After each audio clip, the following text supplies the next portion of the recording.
This is 6 News Weekend.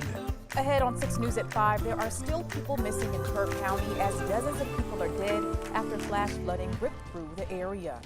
And an unexpected trip to Georgetown turned into a rescue. We hear from a mother and daughter who saved a terrified cat from floodwaters. And the community is giving back. We're live at a local brewing company that's taking donations for flood victims across the state.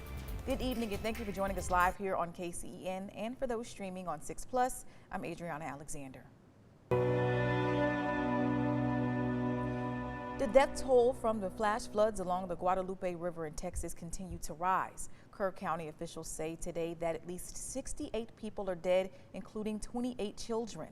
Authorities still have not said how many people were missing beyond the children from camp at Camp Mystic, the Christian summer camp along a river in Kerr County where most of the dead were recovered. During a press conference earlier today, Kerr County Sheriff Larry Letha explained that hundreds of people are on the grounds to search for missing people and they won't stop until they do. At present, there's over 400 first responders for more than 20 agencies that are working in Kerr County. We have more than a dozen canine working in and near the river.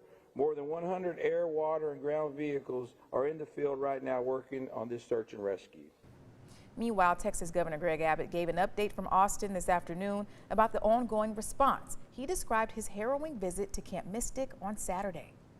There were so many people who were just camping out, not children in camps, but adults camping out near the river, people in RVs and things like that.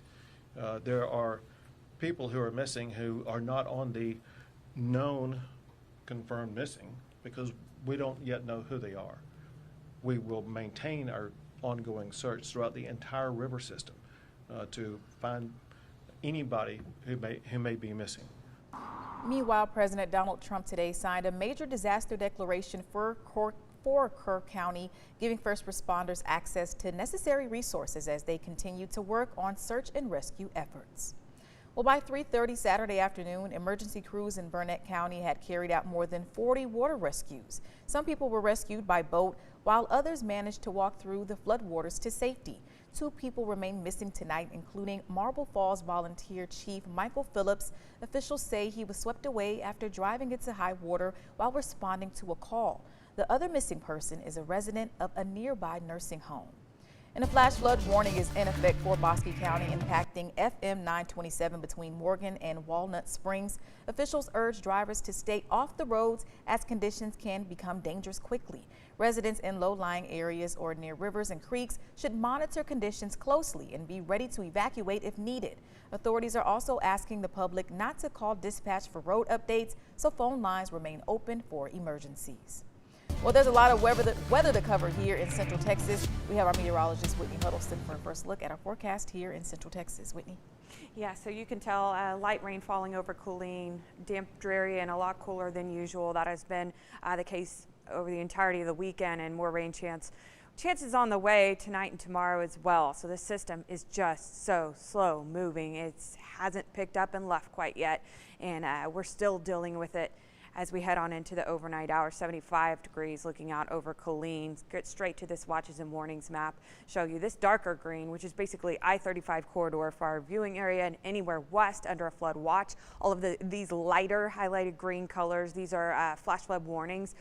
Main concerns being right now where I'm pointing just to the southwest of our viewing area. I will get to radar here in a second, show you a blurb of rain that is just sitting there over Williams and Burnett counties right now. We just talked about Burnett County. Again, flash flood warning is valid until 7. That will end up being extended, I can tell you that right now. Highway 36, Gatesville to Hamilton, Evant, Jonesboro, Comanche, any of those roadways where there's dips in the roads, things of that nature, please use caution if you're headed out and about. Goldthwaite as well, all the way towards Brown County, just outside of our viewing area. So many washed out roadways still. 84 Tipple right now. You could tell where most of the rain has been situated today because they're sitting in the lower to middle 70s. The rest of the viewing area sitting in the 80s, but still obviously below the norm. Radar showing a blurb of rain. This is just moderate to steady rainfall in our northwestern counties. Unfortunately, the hill country getting drenched again right now. And I mentioned Williamson County. You can see this storm right here is not moving very much, and some outflow coming in from the southeast as well. Bryan College Station and Cameron and Hearn. So just zooming in to show you this rain event is not over quite yet. I will talk more about it in depth in about 10 minutes. Sounds great, Whitney. Thank you. Well, communities are stepping up across Central Texas to raise donations for those in need in Kerrville. One local spot here in Temple has stepped up as well. Bold Republic Brewing in Temple has a donation site as we speak. 6 News reporter Madison Palumbo is live at the site. Madison, how many donations have they received so far? Adriana, I've been here for 2 hours, and as you can see behind me, there have been plenty of drop-offs. This is just one of the rooms that is filled here at the brewery, and you can see behind me that there's numerous boxes and bags filled with tons of donations for those people in need. Bold Republic Brewing began by spreading the word on Facebook. 24 hours later, an entire brew house is filled with many overflow spaces. At this time, they're asking for hygiene items, food and beverages, and pet supplies. There have been plenty of clothing donations. Cameron Bullock, a bartender here at Bold Republic Brewing, is amazed with how much the community is helping out. We saw how well our community responded last year with the tornado, and since the tornado, and even before that, our motto has always been community over consumption. And so we try to help out any way we can. And so we decided, let's try to get something together for Kerrville. And our community really did reach out and help out. I was here the morning we set out the big blast of let's start doing this. Within, I think it was 3 hours, we had almost our whole area by where we kind of serve our food out of completely filled, and we were already having to make up overflow spaces. Bold Republic Brewing will be taking donations for another week. The brewery has partnered with Morgan's Point Resort Fire and Rescue and Belton Feed and Supply. They will be transporting all donations to Kerrville. Every donation helps, as there are many people in need. Live in Temple for 6 News, I'm Madison Palumbo. Back to you in the studio, Adriana. Up to help. All right, thank you so much. Now, for those wanting to help flood victims across the state, local officials and aid groups are urging the public to channel help through established organizations and to prepare for volunteer efforts once conditions stabilize. The organizations on your screen are all accepting monetary contributions to fund emergency shelter, food, and long-term recovery needs. In addition to that, people are asking to encourage flood victims to apply for assistance programs and spread information about available resources. Two Houston brothers are back home after a terrifying night of flash flooding at Camp Launta in Hunt, Texas. Brock and Braden Davis have just arrived when rising water flooded their cabin overnight. With no phones to call home, the boys climbed onto top bunks only for the water to keep rising and walls to collapse. Camp counselors rushed to move children to safe areas as belongings floated away. After 13 hours, the brothers were moved to shelter and eventually rescued by crews, including the Coast Guard. Well, I wake up like 4 in the morning. I hear screaming from outside later on I find out that someone's cabin flooded and they were outside in the middle of rain.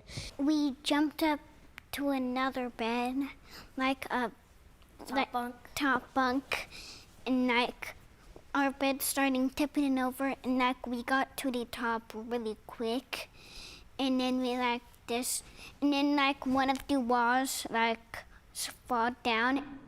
Sounds so scary. Once they returned to Houston, their parents shared how deadly the floods had been across the region and how they're fortunate they were able to get their sons home safely. What started as a 4th of July shopping trip turned into a 5-hour rescue mission for a Killeen family. Millie McKell and her daughter Sana had driven to the San Gabriel River in Georgetown, where recent flooding flipped RVs and submerged entire cars. That's when they heard a faint meow coming from a wooded, debris-filled area, joined a group of strangers searching for a kitten buried somewhere beneath the wreckage. The community was coming together. They had donated machetes. They had to try to cut down the trees. And Sana can tell you a lot about what she experienced because she was in the deep thick of things. I mean, she's got cuts all over her arms and bug bites. And it's amazing that this small of a thing that fits in the palm of your hand survived. Now, the kitten was cold, covered in fleas, and had a possible eye injury, but that kitten is alive tonight. The family is now raising money to get the kitten to a vet in hopes to help others affected by the floods, including displaced pets. They're asking anyone willing to donate supplies, foster animals, or contribute to go to their GoFundMe to set up help. Temple Fire and Rescue is investigating a late-night fire Saturday that left 3 people without a home. Officials say firefighters were called to a home fire on Eagle Landing Drive around midnight. When crews arrived, they reportedly found heavy smoke in the area and large flames coming through the roof at the back of the home. The 3 people who lived in the home were all able to get out without injuries, but will be displaced from the house because of the fire. That's according to Temple Fire and Rescue. The cause of that fire is still unknown.